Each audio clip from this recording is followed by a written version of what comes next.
The Joplin tornado wasn't just any kind of storm. It was an absolute nightmare.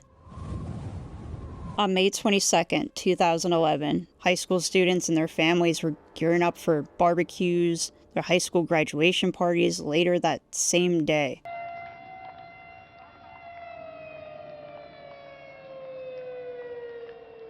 Beginning at 5:34 p.m., the tornado had touched down just west of Joplin, quickly reaching up to nearly a mile in width as it tracked through the southern part of the city. Oh my God. Oh, that was right there. It's right there.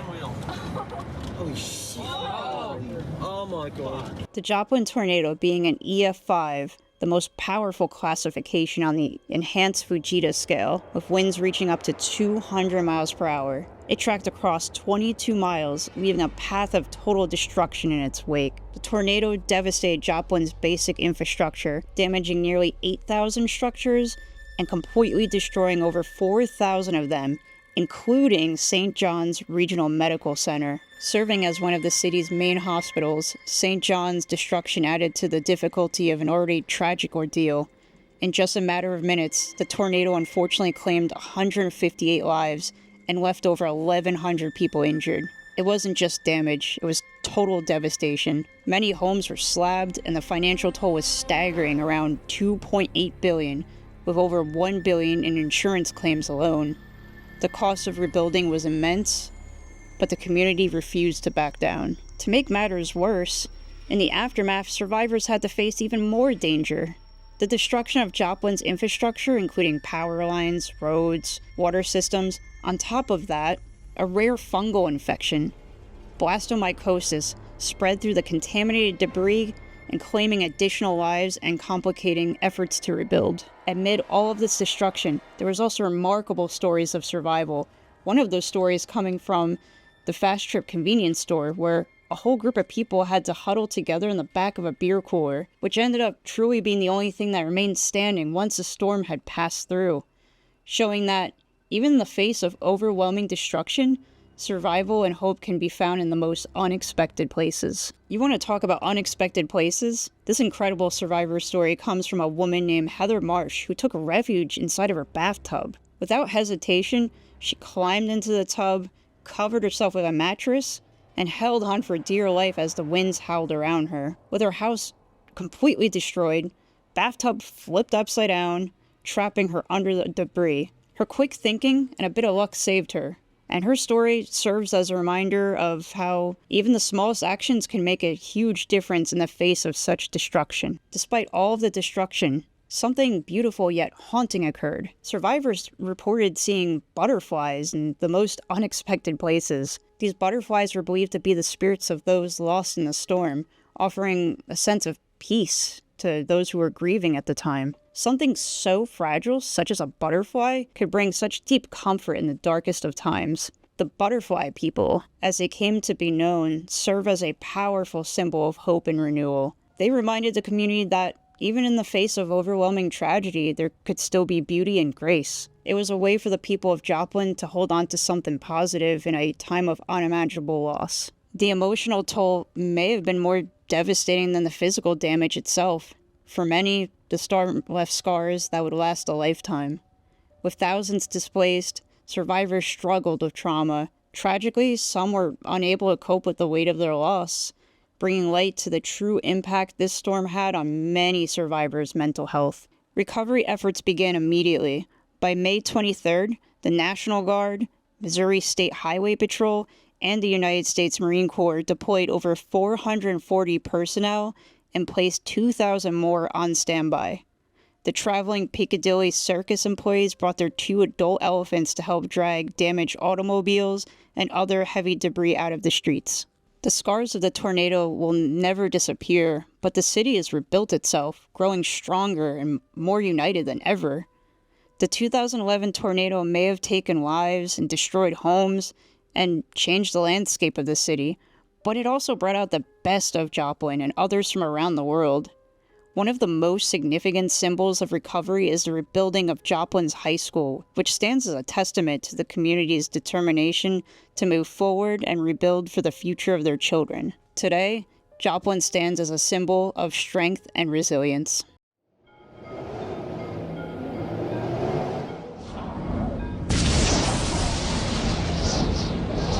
Now, what made the Joplin tornado so unpredictable, it's not really just one reason alone. You had all different things going on. It was a pretty normal day. It started out hot and humid. The first tornado warning being at 5:17 p.m. and when this tornado actually touched ground in Joplin at 5:34 p.m., that only gave residents and out-of-towners 20 minutes to figure out a safe place, figure out where to go, to seek shelter. And again, there are some people that probably were just like, oh, I'm going to keep driving. Because from what people were saying that day, it did look like a thunderstorm because the whole sky was just dark. I mean, it was a rain-wrapped storm, so you couldn't see a funnel. I don't think people really had a grasp of how bad this was going to be. We interrupt regular programming to bring you this weather alert. There was just a lot of miscommunication with alerts. Some residents said they didn't even receive alerts, or they received them like late. Some people might have been getting them at 5:25, and the storm landed at 5:34 p.m. You had to act quick as soon as you found out about this. Also, which I haven't really seen mentioned too much often, north of Joplin, there was actually a second tornado forming. So people were getting alerts for that storm, and not really a giant warning for the one that ended up hitting town like it did. You have miscommunication, you have folks that are they're just tired of all the warnings. They're hearing them every single day, they're hearing sirens every day. However, since 2011, there's been a lot of great changes to warning systems, alert times. It's just so much more accurate. And the NWS introduced something called impact-based warnings. It gives you more of an emphasis on how deadly a storm is going to be. It's going to tell you the strength of it. Nowadays, they're pretty on as far as what storms are going to be just really bad. And then there's also another thing they developed called the dual polarization radar, which shows real-time tornado debris. So like when you're looking at this radar, a little like ball in the middle of the tornado, that's usually debris. Others have said it could be rain, it could be hail. Another study actually showed that the Joplin community has way more safe rooms / storm shelters now, which is, I think, incredible. God forbid something ever happened again. They're more prepared, and I think that probably gives them such a sense of peace and like safety. Schools, hospitals, like a ton of these like businesses that probably never thought about having a shelter before or a safe room now have them, and I think that's amazing improvement. I think it's good to know that you have somewhere you can go and be safe from any kind of storm, no matter what the strength is. All right, now let's talk about tornado missiles. So tornado missiles are described as just very highly flung debris that goes into buildings, houses, objects like cars. And this could range from anything. This can be like plywood, this could be metal shards, this could be glass. Heck, I've even seen cardboard go through a house before in a tornado from the past. I couldn't tell you which one, but so anything going that fast is just basically turned into a flying weapon. So pretty scary stuff. And you also had cars being flung. Cars were really getting picked up in this storm and just thrown onto houses, thrown onto buildings. I mean, it's almost like you weren't really safe anywhere unless you were totally underground. The Joplin EF5 tornado of 2011 was... Now, I'm going to enter a chart here. It's kind of just comparing the Joplin tornado to other EF5s in the past. I had a hard time myself thinking of what the similarities would be with this and other storms, and it's really hard to pinpoint that exactly. The storm hit a very densely populated area in Joplin, and I think that's why the death count was so high, being at 161. Now, some videos say 158, but I see 161.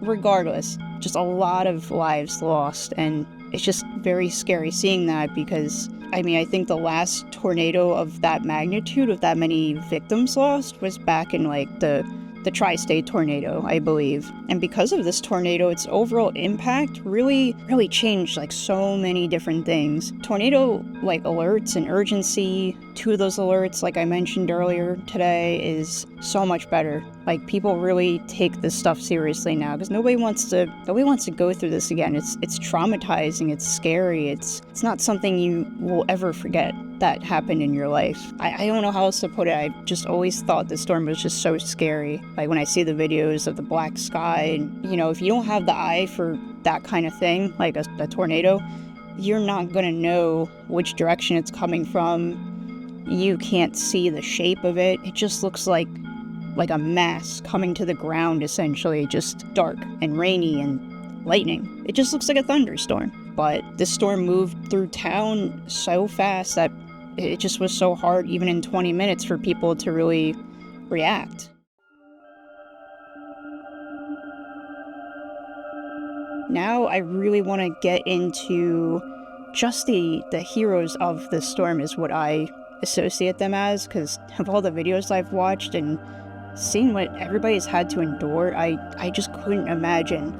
But it's amazing that they did have so many people there that were just strictly there to help them. People from out of town, people from out of state. It's just incredible. And what I mean by this is like volunteers. You had EMS, you had police, you had the firefighters, nurses, doctors. You had everyday people just trying so hard to find survivors and just help. And you have to imagine, with law enforcement, you know, all the first responders, they had to like navigate through all this debris. You had like trees, cars, everything blocking the road. So it was just such a tough thing for these people to do. And somehow they did it. They really pushed on. And now we got to talk about the nurses at St. John's Medical Center. They really had to act as human shields for their patients. They like would lay on top of them, protecting them from all the flying debris, roof coming in on them, essentially, walls falling down. I mean, it's just incredible when you think about that. Like, that is just utter bravery that I can't even imagine, but they didn't even give it a second thought. And also another story I heard, and forgive me if I'm describing this wrong, I don't really know much about the medical field, but I heard some nurses were actually manually bagging their patients who were on respirators at the time. So I think that's really amazing that these nurses, doctors, the whole staff just made sure that everybody was taken care of no matter what was going on. And even though the hospital was basically just imploding in on itself, they remained brave in the face of it, and I think that's really just incredible. Joplin Fire Station 1 was actually one of the main fire stations that were just totally decimated. Their equipment was ruined, some of their vehicles were damaged, and actually even their personal vehicles, much like St. John's Medical Center, their like cars were totally totaled. It had to be like a very daunting experience to have to go out and save lives when everything around you is just being ruined completely and you don't even know where to start. But despite all of that, the firefighters managed to get from A to B, as in just drove right through, got through all that debris, and just saved so many lives. And these people had families too. You know, they weren't sure if their own house, their homes, their families, if they were okay. But they still jumped into action. They still went into town and took everything head on completely.